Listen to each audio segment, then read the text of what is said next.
Hi guys, je sais que vous allez très bien. Bienvenue sur ma chaîne Eyokani Télévision. Pour ceux qui viennent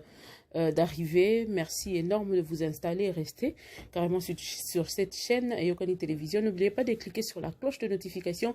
pour avoir les notifications de chaque vidéo que nous allons mettre en ligne. Que Dieu vous bénisse de partout. Bandeko ba lingo, bana Congo nyonso na pesi binombo tesika nyonso wapi bomisani kolanda Eyokani Télévision. Pe merci na bao bazibiso bazili bako ya kolanda biso mbala yambo bozanga te na ko s'abonner na chaîne oyo pe boyeba ko cliquer na ngonga moko ezali wana pona ko pesa bino ba notification to pe ko pesa bino boyebisi na ba émission nyonso oyo to bana ko chaka en ligne kasi lelo bozali komona na ba image mona mwasi kitoko bosili komona zali ko yeba ko défiler na ba photo ezali ko leka liboso kama munene asili kozali kama munene lolenge bozali komona na image ndenge nazolakisa bino oyo ezali ba image ya ndeko na ye moko nda apesi ngai kasi bolanda kino na suka mpona bomona nini oyo esalami na kati ya ndako oyo ndenge tomesana kozwa bandako na Kinshasa to pe na ville province na Congo to pe na ville province ya Kinshasa mobimba tokendaka totali to apprécier ndako yo moko ndenge moko na ndeko na ngai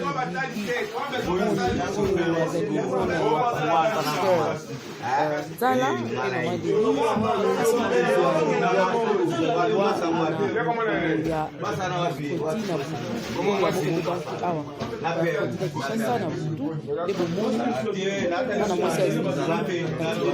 kasi motu na ngai ndenge nini ngelo oyo esali mwana mwasi oyo awutaka plus na ye mwasi ya libala déjà c'est une jeune dame azana trop jeune, elle a une vingtaine d'années comme on a dit abala bomoni ba photo ya libala na chine bandeli wana soko zongi ni bandeli omona photo ya libala na ba photo na ye mususu ya ndako na ye kaka ndenge akangisaki auti ba course na yo en tant que maman azana bana mapasa babenga ke kutu na quartier mo maman mapasa bana na ye ya mapasa na mwana moko auti bobota sika waza kili na maboko tangu incendie incident oyo esali abongo mwana mwasi tana seka sûrement abenisaki mama na ye sûrement abenisaki mama na ye mwasi na ye na kotala bana banoko yake kosala badémarche to pe makambo azaki kosala na bongo mama afandi asali mpe ndenge mama asalaka mwana na ye abenisaki ndako na ye alandi esi mwana mwasi azongi pokwa wana na se après mula wana azongi ntango azongi na ndako akiti mama na ye mama na zervele bakuya ndenge ezalaka biso basi lelele tozalaka ntango ndi osisi na kotonda wana olobi bon ofala na mwa karo nga moko naza spécialiste akovala na karo mpona mwa fraîcheur boyebi kisasa moto kisasa molunge naza spécialiste akovanda likolo ya karo nde bongo mwana mwasi alali likolo ya na pavement na ye ya salon pour que bozomona keza salon kuna sala manger biki je suis sûr que bakiti na bozo sekite mais ça na eloko mususu ekitaki wana se nde olala wana alali wana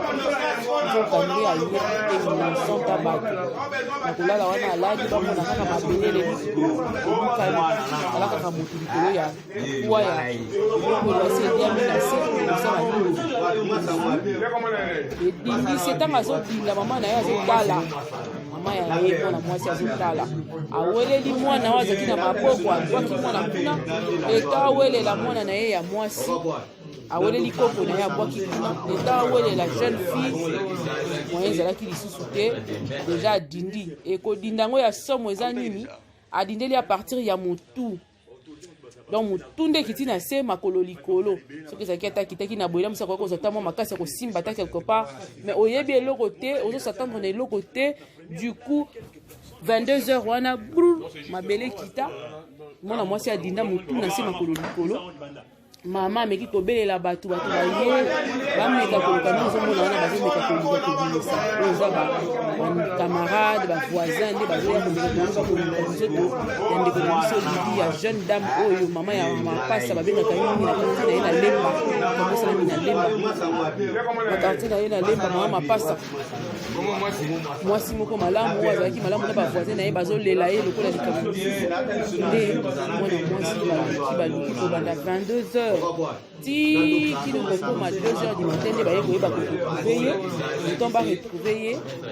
deja akufaki bokanisa kaka ke na kati wana balobi ezalaki na bazelo donc potopoto nde adinaki na kati ya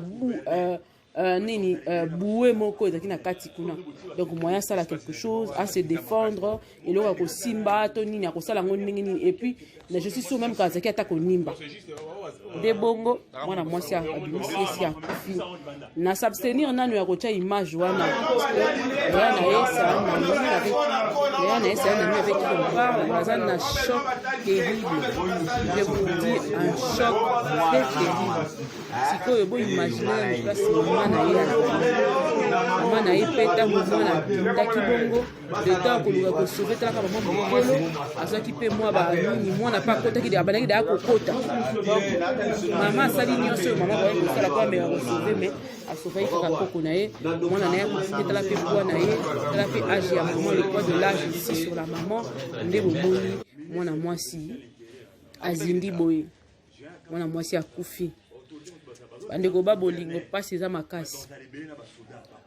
botuna nga nini nde esalami awa soki faux septique soki boué soki de nini nani egoué et soki nini ezala na se mwana mwasi ya batanga ya kozwa ndako je ne pense pas babi ayeba même pas que ezala parce que ndako etongama ya telefon kaka ndenge tokobakongole totonga bandako na biso na elenga bitonga tonga batonga likolo ya ebu wana bozomona likolo ya soki eza kutu faux septique te eza ebu eza mabulu wana ezalaka place soki bama ekutanaka je crois si je ne me trompe pas c'est ça les mots donc eza lokola terrasse moko batongi mai likolo ya terrasse voilà communement ya Kinshasa na terrasse wana nde terrasse wana nde bomoni mwana mwasi ndako timbula ebetaka wana je crois bapression ya mai ndenge elekaka na terrasse wana eningisaka eliaka tia dindi na pembeni ya egu wana apparemment on dirait faux septique mpe eza pembeni so botali mpe bokomonaka na libulu wana na munene ya egu on dirait eza eleki munene on dirait faux septique kasi badetail nyonso précise tokozwa yango lobi mpo tokozala sur le terrain tokokita wana sur le terrain koyeba kolakisa bino nini elekani ya solo famille mpe koyeba kointervenir c'est vrai que tokozala na lemba te parce que gouverneur de la ville akomaki déjà esika wana mpona koyeba kotala mpe bapolicier ainsi de suite je crois que likambo oyo kokoma tina justice parce que liwa oyo esalami parce que kolo lupangu na lokoso na ye ya koluka mbongo nde atongi ndako likolo ya terrasse oyo tobengaka Kinshasa ifala tenir compte ya eloko wana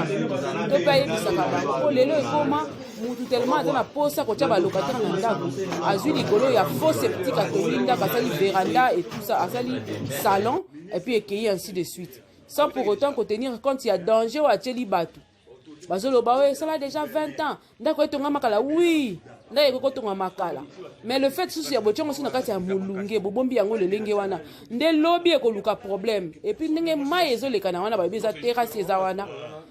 vitesse na force ya mai lelo oyo na Kinshasa bakoma kobwaka salite na baterrasse ainsi de suite ebouche soki salite kuna alema nyonso ekovandaka na le fait que mai ezovanda wana ere nyonso na molunge wana humidité wana likolo moko ata après 10 ans tra plus 20 ans ekokukana mpona nini ntango batongaka bandako balukaka baarchitecte boyeba kokotala pesi koplace ndako nini koza mpona nini begu wana batiaka yango libanda batikaka yango kutu ere moko na bamboka misusu ya malamu bamboka oyo ezali organisé bato bazala bakantonnier bayaka bafungolaka baegu wana balongoli basalite nyonso ekangami na kati banetoye egu batika yango na mikolo eleka tongoma apres bafiniki lisusu oyo bino boye bozipiki ndako likolo kolo ndako ofo baluka yeba tuna ye ndenge nini atonga ndako likolo eloko wana akoyebisa biso te kamonaka yango te nyonso wana facilité kaka tala vie ya mutu ndenge ke atiki bana na ye ya mikie nzambe yango alèche alèche tokufa na mokate tokufa na banani incendie mabe tokufa na incendie ya baélectricité mabe tokufa na baépu ya régie des eaux tokufa na biloko batia na ndako finalement congolais akokufa tokufa na baguerre mabe awa tokufa na baaccident ya modele likolo lokoso ya mbongo ya bitongatonga ya batalani bomimi napesi bino rendez-vous bino nyonso na 21h 20h tozali na famille ya mwana mwasi ya kufi en ligne tokosala live tobengana tokosala live na 21h tokosala live na mwana mwasi oyo akufi na famille na ye yaya na ye akoleka na émission na biso avant que lobi to ya to kita sur le terrain to yeba kotuna famille ya mwasi soki bakanisi nini famille ya Lidi ya ndeko na ngai Lidi ma petite sœur akanisi nini baza na idée nini bazosala ndenge nini démarche eza nini eza pasi yango ntango ozokende koluka ndako otala bamapango mosusu batika te espace ata ya kotia ta kiti te libanda eza bamapango okende kokota soki overifie bien komona kuna bango place nini fo septique tuna bango place nini terrasse ya koelekana awa tuna bango bakozanga explication ya kokosa ngai nazalaka d'accord te bisika batonga bitongatonga nde ezobomaka banune baimmeuble ezokende kokweyaka likolo ya construction anarchique congolais peut tellement ni koboka salite partout eke kobouche banini baterrasse ale komi kofanda kotinda pression bakote mo lelo oyo mbula soki ebeti na Congo na Kinshasa eza impossible ya kocircule impossible ale okende kose retrouver na ndaka boye mama liwe kokomela yo kaka mwana bato ayebaki ata te ezala taka ayebi ata te yo zwi kaka ndako yo kofanda tala place ndako ememeli yo makambo oyo totika otala na image napokwa na 21 ensemble po toyoka nini makambo nini makambo ekosala ndenge nini famille elegi eza na 21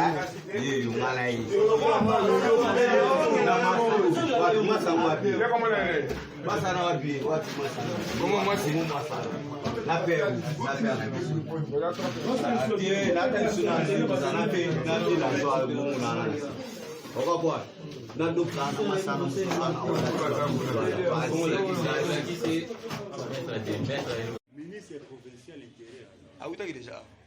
J'ai un cas sur autorité de la gouverneure. Maintenant, vous allez bien dans les soldats, les colonels. Comme nous vous avez espace de bon, c'est mon cas. Mon père, la première plan, quelques personnes. Moi, c'est ça. Non, c'est juste.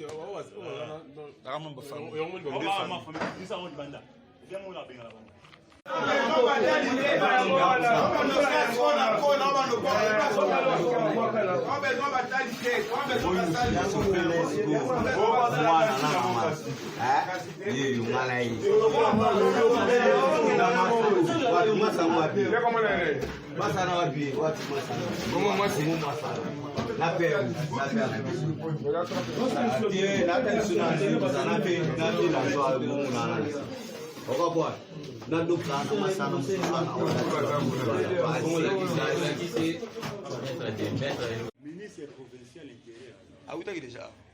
J'ai un cas sur autorité de la gouverneure. Maintenant, vous allez bien dans les soldats, les colonels. Comme nous vous avez espace de bon, c'est mon cas. Mon père, la première plan, quelques personnes. Moi, c'est ça. Non, c'est juste.